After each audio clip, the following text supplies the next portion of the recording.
السلام عليكم ورحمة الله وبركاته.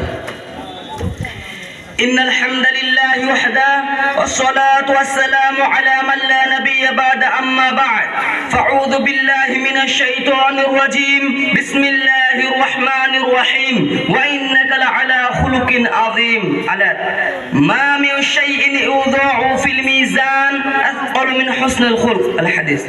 উপস্থিত আজকের এই সালানা আঞ্জুমানের মাননীয় সম্মানিত সভাপতি মহাশয় ও সম্মানিত বিচারক মণ্ডলী ও সম্মানিত শিক্ষক মহাশয় ও সম্মানিত বাইরে থেকে আগত অতিথিবৃন্দ সকলকে জানাই আমার পক্ষ থেকে আন্তরিক অভিনন্দন ও ভালোবাসা। মুসলিম সমাজ, আজকে আমি যে বিষয়বস্তুটি নিয়ে উপস্থিত হয়েছি, বিষয়বস্তুটির নাম হচ্ছে উত্তম চরিত্র। এক ফার্স্ট জানতে হবে চরিত্র কি জিনিস। এই বিষয়ে যদি আমরা স্টাডি করি তাহলে জানতে পারবো চরিত্র এটি একটি বাংলা শব্দ, যাকে উর্দু এবং আরবিতে বলা হয় আখলাক, ইংরেজিতে বলা হয় ক্যারেক্টার। চরিত্র মানব জীবনের এক অমূল্য সম্পদ, যা টাকা দিয়ে কিনে পাওয়া যায় না, যা চুরি করে পাওয়া যায় না, যা ভিক্ষা করে পাওয়া যায় না। চরিত্র নিজেকে নিজের মধ্যে করতে হয়, তবে তার ভিতর চরিত্রের গুণাবলী লক্ষ্য করা যায়। এর জন্য কবি একটি ইংরেজিতে প্রবাদ বাক্য উল্লেখ করেছেন, money loss is nothing loss, health loss is something loss, but character loss is everything loss. কারো যদি টাকা পয়সা হারিয়ে যায় তাহলে সেটা কিছুই নয়, কারো যদি শরীর খারাপ হয় তাহলে সে কিছুক্ষণের জন্য ব্যথা অনুভব করে, কিন্তু কারো যদি চরিত্র নষ্ট হয়ে যায়, কারো যদি চরিত্রের দাগ পড়ে যায় তাহলে সে সারা জীবনের জন্য বরবাদ হয়ে যায়, সারা জীবনের জন্য ধ্বংস হয়ে যায়।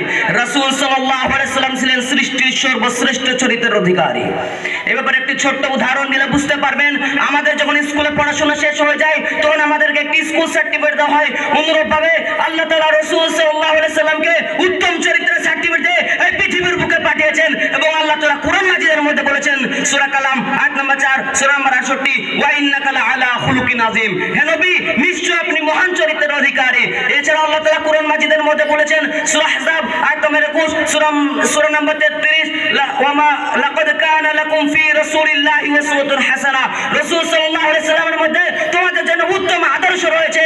এছাড়া আল্লাহ তাআলা কোরআন মাজিদের মধ্যে বলেছেন, সূরা আম্বিয়া আয়াত নম্বর 107, সূরা নম্বর 21, ওয়া মা আরসালনাকা ইল্লা রাহমাতাল লিল আলামিন। হে মুহাম্মদ, আমি তোমাকে গোটা পৃথিবীর জন্য রহমত স্বরূপ পাঠিয়েছি। এছাড়া আল্লাহ রাসূল সাল্লাল্লাহু আলাইহি সাল্লাম হাদিসের মধ্যে বলেছেন, ওয়া মা তাকামা রাসূলুল্লাহি উসওয়াতুন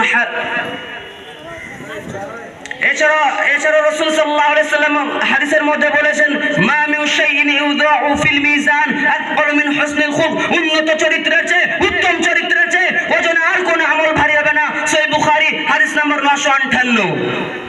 আল্লাহর কিতাব হচ্ছে একটা আদর্শের থিওরি, আর মুহাম্মদ সাল্লাল্লাহু আলাইহি সাল্লাম হলেন সেই আদর্শের বাস্তব মডেল। ইসলামকে অনুসরণ ও বাস্তবে রূপদান করতে হলে মুহাম্মদ সাল্লাল্লাহু আলাইহি সাল্লামের জিন্দেগিকে মডেল বা আইডিয়াল হিসেবে গ্রহণ করতে হবে। তিনি ছিলেন কোরআনের বাস্তব প্রতিচ্ছবি বা বাস্তব কোরআন। রাসূল সাল্লাল্লাহু আলাইহি সাল্লামের চরিত্র কেমন ছিল, এর রূপের প্রশ্নের জবাবে হযরত আয়েশা রাদিয়াল্লাহু তাআলা বলেছেন, কানা খুলকুহুল কুরআন। কুরআন ওই ছিল তার চরিত্র এবং স্বয়ং কুরআনই তার সাক্ষ্য। আনাস রাদিয়াল্লাহু তাআলা বলেন, আমি রাসূল সাল্লাল্লাহু আলাইহি সাল্লামের 10 বছর খেদমত করেছি।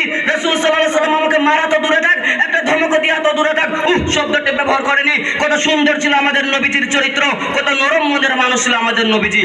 এছাড়াও আল্লাহ রাসূল সাল্লাল্লাহু আলাইহি সাল্লাম হাদিসের মধ্যে বলেছেন, ওয়া মা তাকামা রাসূলুল্লাহি সাল্লাল্লাহু আলাইহি সাল্লাম লিনাফসিহি ফি শাইইন ক্বাত। রাসূল সাল্লাল্লাহু আলাইহি সাল্লাম জীবনে নিজের জন্য কারো উপর কোনো বদলা নেননি। সহিহ বুখারী। এছাড়াও আল্লাহ রাসূল সাল্লাল্লাহু আলাইহি সাল্লাম হাদিসের মধ্যে বলেছেন, আন আব্দুল্লাহ ইবনে আমর قال قال رسول الله صلى الله عليه وسلم إن من خياركم أحسنكم أخلاقا। আব্দুল্লাহ ইবনে আমর রাদিয়াল্লাহু তাআলা বলেন, রাসূল সাল্লাল্লাহু আলাইহি সাল্লাম বলেছেন, তোমাদের মধ্যে সে ব্যক্তি সবচেয়ে উত্তম যে তার চরিত্রের দিক দিয়ে উত্তম। বুখারী মুসলিম মিশকাত হাদিস নাম্বার 5075।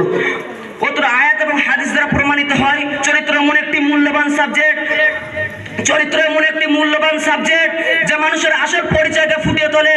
চরিত্র এমন একটি মূল্যবান সাবজেক্ট যা মানুষকে গুনার কাছ থেকে বিরত রাখে। শুধু তাই না, মুসলিম সমাজ, চরিত্র এমন একটি মূল্যবান সম্পদ যা ইহকাল ও পরকাল দুই কালের জন্য গ্রহণযোগ্য।